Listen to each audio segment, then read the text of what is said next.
want to start in thinking about American cultures and why it's so important to think back to that time, because there really is a very direct connection between the anti-apartheid movement and the birth of American cultures.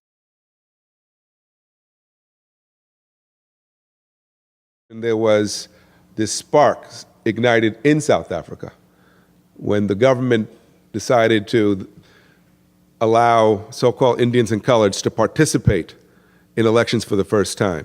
A reform that they thought would ease some of the political pressure, but instead had the opposite effect and gave birth to the United Democratic Front and for the first time in many years, open political protest in the country. So once again, the government was forced or felt forced to respond with violence against these protests, which brought South Africa back on all the news. And so that then led to first longshore workers here in San Francisco refusing to unload cargo from a South African ship, led to Trans-Africa starting a series of protests with the Congressional Black Caucus at the South African Embassy, and started a movement across the country that particularly took hold on college campuses, and Berkeley especially.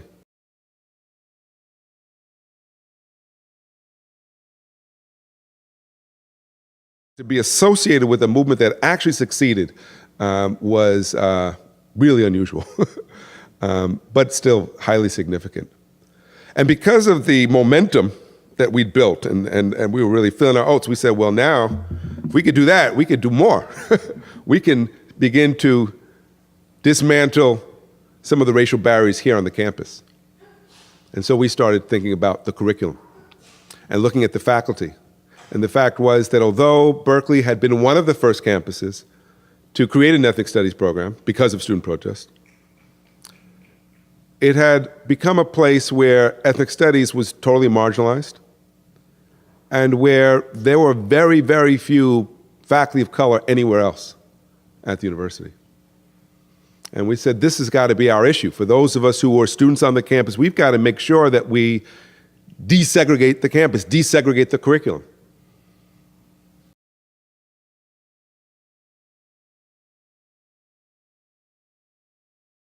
Although it was a compromise that I think actually did something profoundly significant on the campus. Now, Ron Choi, who's played a critical role in this, and Troy Duster, a mentor of mine, also played a very important role, because what they did was they said, what we're going to do is create a requirement that can be offered anywhere on the campus. And we'll establish criteria that these courses need to meet, a comparative criteria.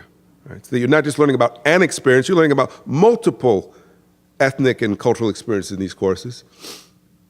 And we're going to give faculty resources to develop these courses, and we're going to bring faculty together to talk about their work, something that was unheard of at UC, that the faculty would actually talk about teaching. Right? You know, think about that. We're really proud that American Cultures is in so many departments, including education, engineering, electrical engineering, ethnic studies, integrative biology, legal studies, architecture, anthropology, public health, theater, dance, and performance studies, and so many more. And in the context of those courses across departments, students have been engaged with many kinds of movements, including movements for environmental justice, for human rights, prison abolition, Bay Area social movements, immigration rights, indigenous movements, the fight for K-12 education and high quality education, and the arts and social justice. And so through these courses, students have had the opportunity to really engage a lot of very contemporary issues that are plaguing our society today.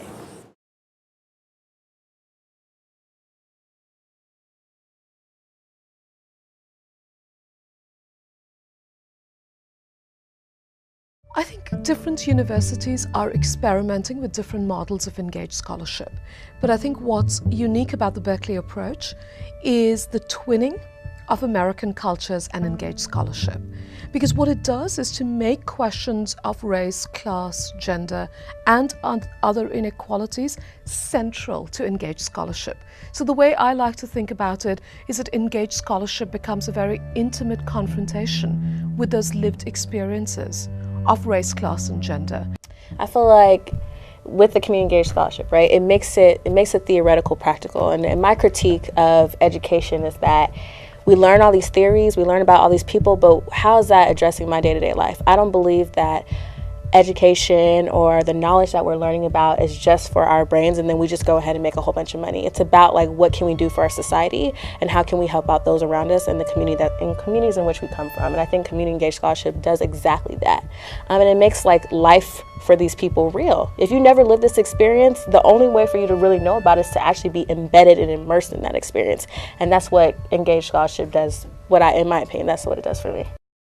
But I think in the final analysis, we're talking about teaching. We're talking about making it possible for our students to prepare for the 21st century by having the opportunity to participate in community engagement and to know firsthand what their issues are and not just take a secondhand or accept at face value what a particular textbook says or by some social scientist who was an expert in the area.